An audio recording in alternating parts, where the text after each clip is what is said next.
straight out of the oven. An apple sheet cake that took us just a few minutes to make.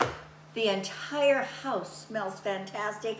We're gonna let it cool, and then I'm willing to share it with you. Oh, you might wanna make your own. Just come in the kitchen, I'm gonna show you how to do it. Good morning, Grandma Roseanne. We're going to make an apple sheet cake, which is going to be wonderful. It's very, very early in the morning, so very soon, my entire house is going to start smelling like apples and cinnamon, and what a beautiful thing to wake up to. So we're going to have, I'm using Granny Smith apples here. You can use, I was actually looking for Golden Delicious and I couldn't find any, but any kind of a good baking apple will work. We want to peel these. Isn't that slick? I like little tools. And then we're going to cut them into little chunks. And I'm going to put the little chunks in a greased 9 by 11, 9 by 12, whatever that is. I never know what it is.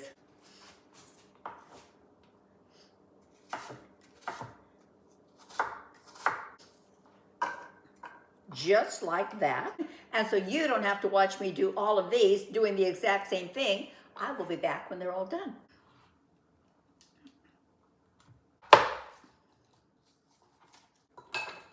Now, true to my word, you did not have to endure watching me cut all those apples into little chunks. Now we will take 1 can of condensed milk.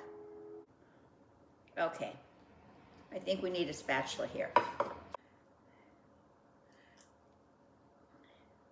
There are so many wonderful things you can do with condensed milk. If you guys haven't watched my video on how to make ice cream in a blender that takes about 3 minutes and it's the best ice cream you're ever going to eat, oh my goodness, it's made with condensed milk. Oh my goodness, you go look at that video, you will love it. Okay, we got it all out of there. Now let's make sure this is all coated so that all the apples get love. And please keep in mind, this is condensed milk, not evaporated milk. Totally different products. Now just smooth it out so it's kind of even, so you have even baking. Now we have 3 eggs. We're just gonna whip them up a little bit.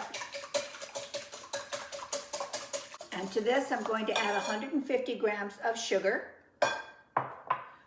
250 grams of milk, 150 grams of vegetable oil.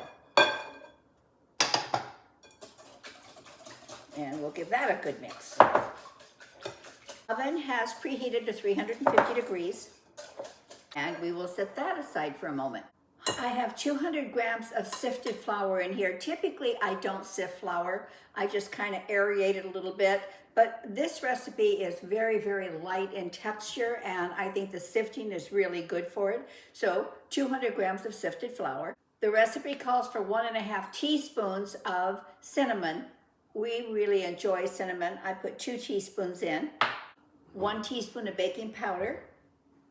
And interestingly enough, this recipe did not call for any salt, but I think salt enhances, so I'm putting 1 teaspoon of salt in. Now you're going to take your dry ingredients into your wet ingredients.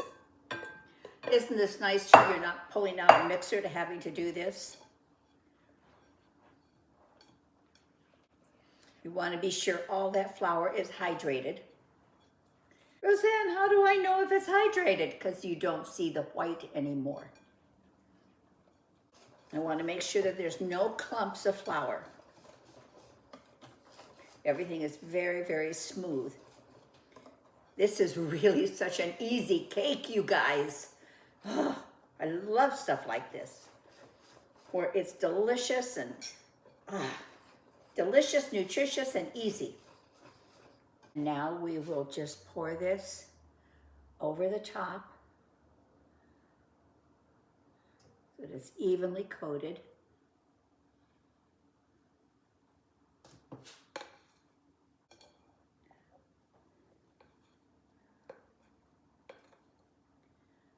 I want to be sure all of the apples are submerged.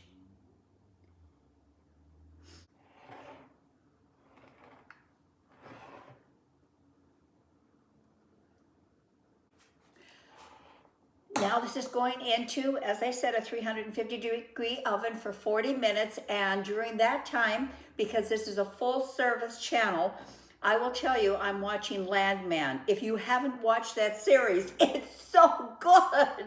So one episode is about 40 minutes. So while this bakes, I'm gonna sit there and watch that. I will see you back in 40 minutes. Well, we have taken this gorgeous apple sheet cake to completion, but I think to just get it over the top for excellence, how about some powdered sugar? Just dust it on the top of it. I think that would be wonderful. You want to be sure, if you're going to do the powdered sugar, be sure you let it cool off before you put the powdered sugar on, because it'll just melt in. Not that that would be a bad thing, but if you're looking for something to be a little bit decorative, you don't want it melted in. Okay, taste time. Well, I know that the apples are perfectly cooked because I'm cutting right through them with no challenge whatsoever. The first pieces coming out of anything, a pie or something like this, is always a little challenging. Oh, it did just perfect. Okay, it's all held together very, very nicely in there. And let's see what we've got here.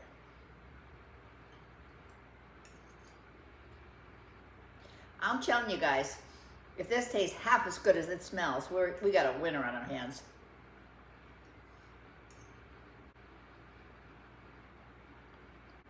The texture of the cake is moist, cooked beautifully.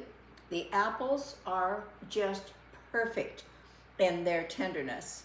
And this is flavorful and delicious. Come back, hit subscribe if you're new. Hit subscribe if you keep coming to the channel and you haven't subscribed. Give me a thumbs up, because that really helps. It really helps the channel. And the bell tells you when I'm coming back. And I will see you on the next video. Thank you so much for spending time with me. Enjoy the rest of your day. Bye.